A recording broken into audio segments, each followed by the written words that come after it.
Hello, this is Mad Cat, and I'm going to be discussing BDSM today, or proper BDSM. Sorry, I have to kind of look at you like this so you don't see the reflection of the lights. What did he say? Okay. All right, so this is my first video since my official coming out. I'm still going to be using the moniker Mad Cat because, well, if I could legally change my name to that, I would. But even though I identify myself as Chris Vody, I'm still going to be using Mad Cat. So anyways, and I wanted to come out and say angry egalitarian, but before I get started, I do want to let you be aware of something. You're going to notice that my hands are shaking right now. Today is actually one of my worst days. Most days, people generally don't notice that I shake. I have a condition known as essential tremors. This came before my post-concussion syndrome, which I developed that about 3 years ago. I've had this for over 15 years. So there is medication I can take that will stop the shaking, but because of my disability, I'm afraid of what that effect will have on my PCS. And until I can understand post-concussion syndrome, I don't want to take anything that alters my brain chemistry, which the drug would. And, I am taking antidepressants right now, which is messing up my chemistry very badly. So, but that's neither here or there. I just want to let you know why I'm shaking, and it's nothing to worry about. It's something I've just gotten used to. In fact, my being able to do BDSM, I've had to compensate for this, and I'm still very good at it. So I'm going to lower my glasses a little bit. There we go. Now that looks worse. I don't like doing this. All right. So in light of 50 Shades of Grey, there's a lot of misconceptions about BDSM, but honestly, there was a lot of misconceptions before 50 Shades of Grey. Now, I joined the BDSM community when I was 29. I'm 34 now, almost 35. And, I joined for a variety of reasons, but it was mostly because I wanted to explore and try something new and different. And there were aspects about it that I enjoyed. As I did it, there were people choose now to message me. What is this? Alrighty. So, I learned a lot about myself doing BDSM. I learned that I was a switch, that I was polyamorous. These things I sort of already knew, but I just couldn't exactly identify it as something. I'm so used to looking at myself on the screen rather than the camera. I'll try to look at the camera more. But, I learned a lot about what BDSM was and started seeing how everyone else viewed it. And it's like, oh, you're so wrong.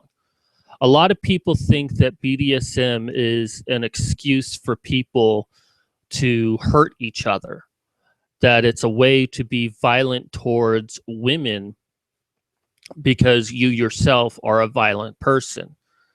One of the first things that they teach you as a top is to never be angry. You have to be very calm. You have to have kind of a clear mind when you do things like flogging. So the idea that it's for, I'll take off my glasses for now. The idea that BDSM is for abusive people to do abusive things is a joke. And anyone who knows what BDSM is would also see that as a joke. It's, in a nutshell, BDSM is a way to expand your mind and your body. to experience new sensations, because it's the beating aspect, the pain and the torture aspects of BDSM is not often the main draw for some people. It is for a lot of people, but for others, it's what happens, what other things are happening at the same time, which we will be going over. But some keywords there is subspace, dom space, and dropping. Now, as a switch, I've experienced both the roles as top and bottom, dom and sub. I always had the rule that I never did anything to anyone else unless I had it done to me first, because I wanted to understand what my submissive was going through, what she was experiencing. So I myself had it done to me. I also had a top for the longest time, a female top. Now, one of the things I do want to point out about BDSM is that it doesn't necessarily have to be about sex. A lot of people associate BDSM and sex together, but when we talk about the old guard, I mean, the old guard really separated sex and BDSM. You had your BDSM and then you had sex. And you're going to hear me refer to old guard here and there. Old guard is basically what BDSM was in the 60s and 70s, and pretty much lasted up until the internet age. And old guard is basically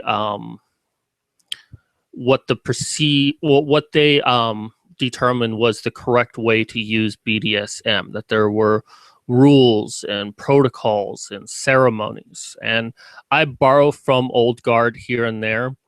But with the induction of the internet age, BDSM became a little bit more mainstream, and the younger generation began to combine the elements of sex and BDSM. And I'm not saying that no one did it before that, but that's when it started to become popular to combine the two together. So for some people, sex and BDSM is interchangeable. I tend to think that sex and BDSM are two separate things that can be combined. So that's going to be kind of my direction, because the thing about my top, I mean, I was fully naked when she was just beating me and wailing away on me.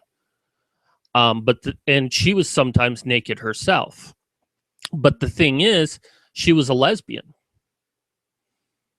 And, you might be thinking, oh, well, she just hated straight people or something like that. And that's not true. Because, and we'll talk about this in my aftercare episode, or, whatever episode I decide to talk about it in. She was always there for me in aftercare, which after I put my clothes on, like immediately, which I'll explain why that's an important step, she would cuddle with me. She would hold me. She would put her hands through my hair. It was nothing sexual whatsoever. She was making sure I was okay, and it would usually take about an hour after a scene. There was nothing sexual about what we did, even though at one point in time we were both naked. But she was a lesbian and I'm straight-ish. So it is possible for there to be a separation of BDSM and sex. So I want to put that out there right away. Anyone who wants to combine the two, you're welcome to do so, but this will not be on how to have better sex. In fact, sex will rarely come up as a discussion point unless it's about some sort of element of safety. But this is going to be mostly about BDSM itself. Now, I'm not going to go into a lot of discussion today about it. But I am going to give you kind of an introduction to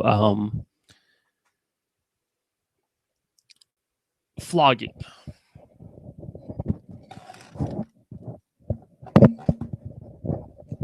So this is a basic flogger.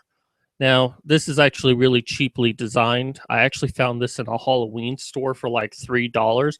I don't think they really understood what it was. I guess it was passed off as just like a toy, but I used this as a practice flogger. Um, you'll see here that these are basically leather straps. I don't know if it's actually leather, but it certainly kind of has the texture to it and the feel to it. And I will go into greater explanation. I'm probably going to have like a 4 or 5-part series on how to use a flogger, because there's a lot of things that you have to know. It's not just about hitting. Now, most floggers are going to look like this. Probably the best flogger to start off with for someone who's not familiar and wants to practice with is what we call a bunny flogger. Now, a bunny flogger is a fox fur. It's not actually made out of bunny. It just feels soft like a bunny, but it's fox fur, or basically fake fur.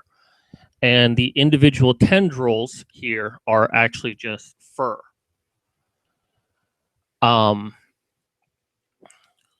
Now, most that you'll find at like Fascination still have leather strips in them to provide an extra sting. But if you go to like, I don't know what they're called, but basically trade shows where they have BDSM stuff, you can find a dealer who will make just a pure bunny flogger. It's usually cheaper to go. Well, actually, no, it's usually more expensive to go that route than to go with Fascinations. Floggers get expensive. And that's why when you do things like impact play, you want to have more things than just floggers. If you could have like 100 floggers, that's the best way to go. But, I often go to Goodwill to find toys for impact play. It's like a toy store for BDSM. But it's a good thing to use because when you hit yourself, it doesn't hurt at all. You feel it, but it doesn't hurt. And you can even hit yourself in the head and it doesn't hurt. So that is a good thing, because this does hurt. I mean, even though this was sold for $3, it still hurts. I'm going to attempt to try to use it.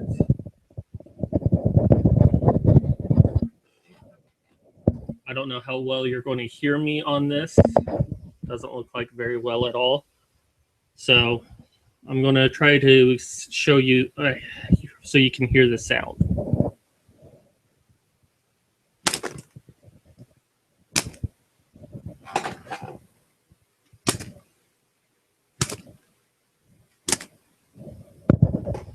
Now, it doesn't really hurt me too much because I'm kind of used to it and I have a high pain tolerance, but it does sting a lot. This is what we call a stinging flogger, or a sting.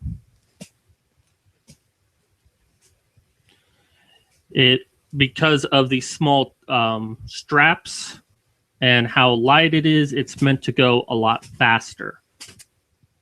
Floggers come in all shapes and sizes, so this is a good one to practice with. I'm thinking of doing a tutorial on how to make your own flogger out of an old shirt so you can practice with it. Like I said, floggers are expensive. Here is my actual flogger. And this is pretty much what floggers look like. Now, this is what we call a thud flogger. And let me do the same thing with my arm.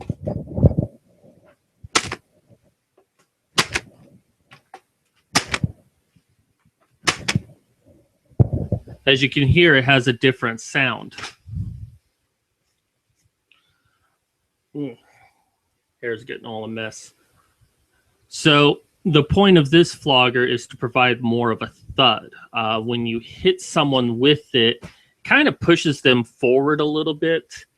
It's not meant to sting, but more or less provide pain in a large area at once. The sting provides a pain in a small area. So it's kind of like apples and oranges about which one you should use. Me, I kind of prefer both of them, but if you're in a scene, you tend to start with a thud flogger first. Now, this flogger is rather unique that it has loops instead of just strands. So this actually adds to its thuddiness and makes it a lot easier to control. So, like I said, I'll go into more explanation of this, but I kind of want to show you where the lessons will be going. I'm going to show you a technique that you can do with these. I don't know how well this is going to work. Sorry, I have to redo my my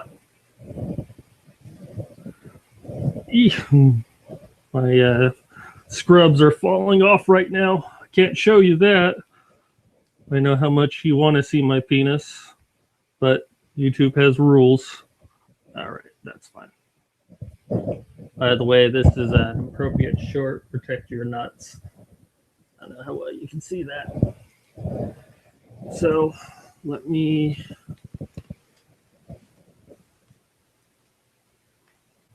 Hopefully this works out well. So, like I said, I'm going to be going over how to do techniques of flogging. This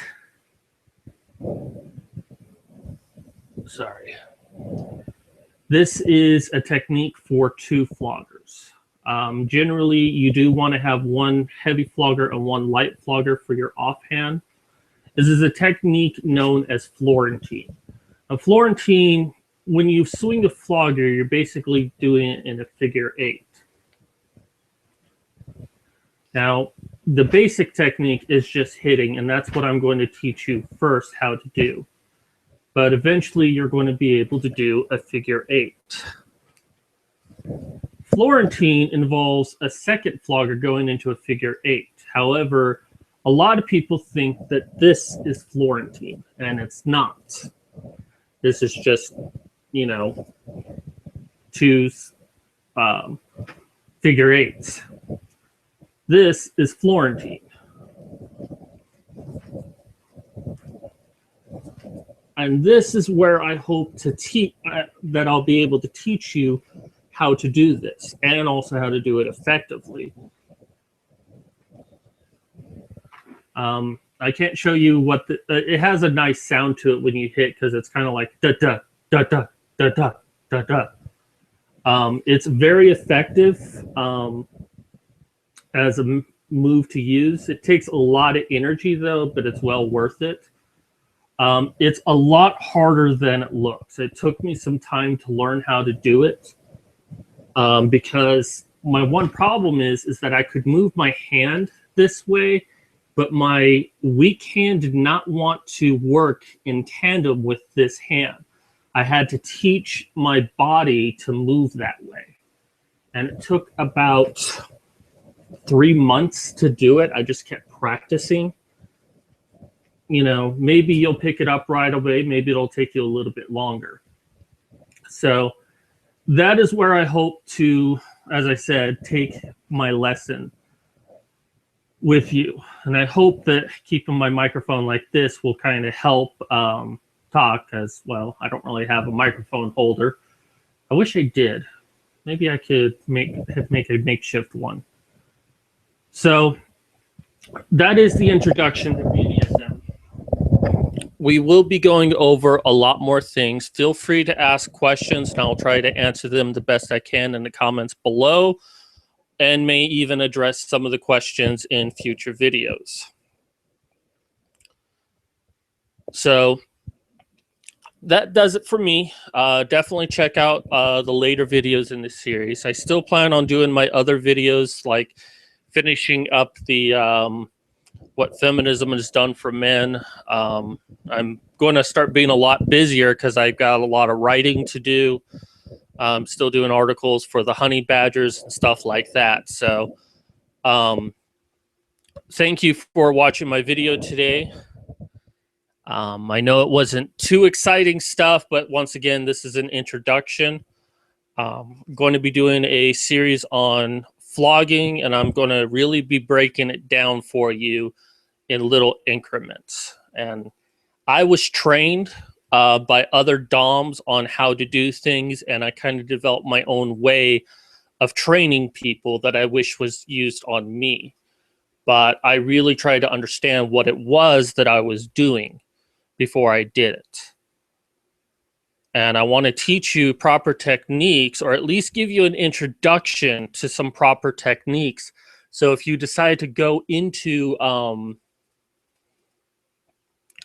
BDSM party or join a BDSM group, you know a little bit of stuff. So when someone teaches you, you can be a little bit more adept at it. Or at the very least, if you want to try to do something with your partner, you know, you can start on some techniques that are safe and work yourself up to some more advanced stuff.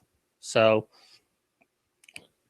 anyways, that does it from me. I'm Mad Cat signing off.